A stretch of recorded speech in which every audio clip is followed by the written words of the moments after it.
Hello everyone, সবাই কেমন আছো? আশা করছি সবাই অনেক ভালো আছো আর আমিও খুব খুব ভালো আছি। তো আজকে যাচ্ছি বাজার করতে। আমি আমার হাজব্যান্ড বেরিয়ে পড়েছি, একটু যাব তালদি বাজারে। তো ওখানে কিছু সবজি বাজার করব, কিছু কেনাকাটা করব, তারপরে চলে আসবো বাড়িতে।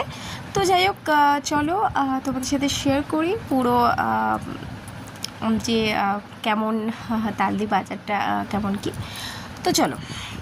তো দেখো, তালদির মোড় থেকে বাস মোড় থেকে আমরা যাচ্ছি তালদি স্টেশনের কাছে। ভালো বাজার টাজার বসে। আর এখানে দেখো, এই রাস্তাতে একটা সাপ দেখেছি। সবাই বলছিল যে এটা কিউটের সাপ, আসলে জানি না যে এটা কী সাপ। তো যাই হোক, আমার বর গাড়িটা পার্কিং করে নিয়েছে। তো আমি রাস্তাতে ভিডিও বানাচ্ছি বলে আমার বর বলছে, হ্যাঁ যেখানে যাবে সেখানেই ভিডিও বানাও। তো যাই হোক, আমরা স্টেশনের ওপর উঠে গেছি। স্টেশনে দেখো সবাই আলু, সবজি টবজি, আরও অনেক কিছু, ফল টল আরও অনেক কিছু নিয়ে বসেছে। তো আমরা বাজার টাজার করে নিয়েছি। আমার বর কলা কিনতে গেছে। তো যাই হোক,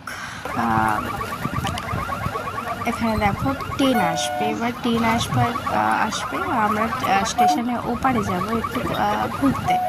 তো ট্রেনটা বেরিয়ে গেলেই ওপারে যাব একটু ঘুরতে।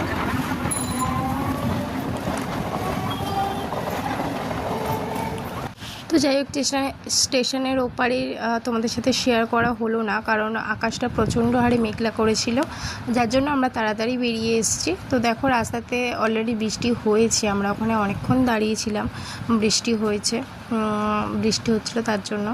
তো চলো, ভিডিওটা এখানেই শেষ করছি। আবার কোনো একটা নতুন মিনি ব্লগ নিয়ে আসবো। তবে তোমরা যদি চাও তাহলে স্টেশনের ওপারে কি কি আছে না আছে আমি সব কিছুই তোমাদের সাথে শেয়ার করব। আর একদিন ভালোভাবে ভিডিও করে তোমাদের সাথে শেয়ার করব। তো আমার এই মিনি ব্লগটা যদি ভালো লেগে থাকে তাহলে লাইক কমেন্ট শেয়ার করতে অবশ্যই ভুলবে না। ঠিক আছে, টাটা, বাই বাই।